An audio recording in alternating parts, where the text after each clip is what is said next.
പ്രിയപ്പെട്ട air India express അധികൃതരോടാണ് നിങ്ങൾ പ്രവാസി യാത്രക്കാരോട് ചെയ്യുന്നത് കൊടും ക്രൂരതയാണ്. അടിയന്തരാവശ്യങ്ങൾക്ക് വേണ്ടി വലിയ വില നൽകി ടിക്കറ്റ് എടുത്ത് പെട്ടിയും കെട്ടി യാത്രയ്ക്ക് ഇറങ്ങുമ്പോഴായിരിക്കും നിങ്ങളുടെ അറിയിപ്പ് വരുന്നത് വിമാനം റദ്ദാക്കിയെന്ന്. മറ്റൊരു വഴി കണ്ടെത്താൻ സാവകാശം നൽകാതെയുള്ള ഈ റദ്ദാക്കൽ യാത്രക്കാർക്ക് ഇരുട്ടടിയാണ്. ഗൾഫിൽ സ്കൂൾ അടച്ച സമയമായതിനാൽ നാട്ടിലേക്കുള്ള ടിക്കറ്റും ലഭിക്കാനില്ല. ഉള്ളതിനാണെങ്കിൽ കഴുത്തറുപ്പൻ വിലയും. അതിനിടയിലാണ് എയർ ഇന്ത്യ എക്സ്പ്രസിന്റെ ഈ പിടിപ്പുകേടും ക്രൂരതയും. ജൂലൈ 6 ശനിയാഴ്ച മാത്രം ഗൾഫ് സെക്ടറിൽ നിന്ന് 16 സർവീസുകളാണ് എയർ ഇന്ത്യ എക്സ്പ്രസ് റദ്ദാക്കിയിരിക്കുന്നത്.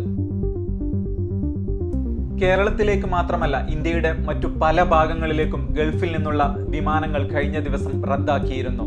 എന്നാൽ ഇക്കാര്യങ്ങൾ മുൻകൂട്ടി അറിയിക്കാൻ അധികൃതർ മനസ്സ് കാണിക്കുന്നുമില്ല. വെള്ളിയാഴ്ച ഉച്ചയ്ക്ക് 12:30 ഖത്തറിൽ നിന്ന് കോഴിക്കോട്ടേക്ക് പുറപ്പെടേണ്ട വിമാനം റദ്ദാക്കിയെന്ന് മെയിൽ വഴി അറിയിക്കുന്നത് വ്യാഴാഴ്ച രാത്രി മാത്രമാണ്. വിവാഹം, മരണം, ബിസിനസ്, ജോലി തുടങ്ങി പലവിധ അടിയന്തര ആവശ്യങ്ങൾക്ക് പോകാനിരുന്നവരാണ് കുടുങ്ങിയത്.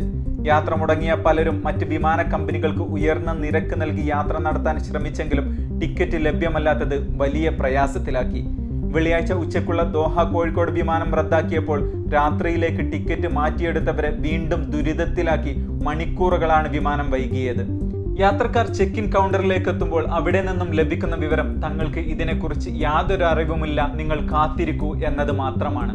ഭക്ഷണം പോലും കഴിക്കാതെ രാത്രി വൈകിയും അനിശ്ചിതത്വത്തിൽ കാത്തിരിക്കേണ്ടി വരുന്നത് കഷ്ടമാണ്. വെള്ളിയാഴ്ച പുലർച്ചെ 4 കോഴിക്കോട്ട് നിന്ന് പുറപ്പെട്ട് മസ്കത്തിൽ എത്തുന്ന വിമാനവും മസ്കത്തിൽ നിന്ന് രാവിലെ 7 പുറപ്പെട്ട് ഉച്ചയ്ക്ക് 12:10 കോഴിക്കോട് എത്തുന്ന വിമാനവും സമാനമായ രീതിയിൽ റദ്ദാക്കിയിരുന്നു.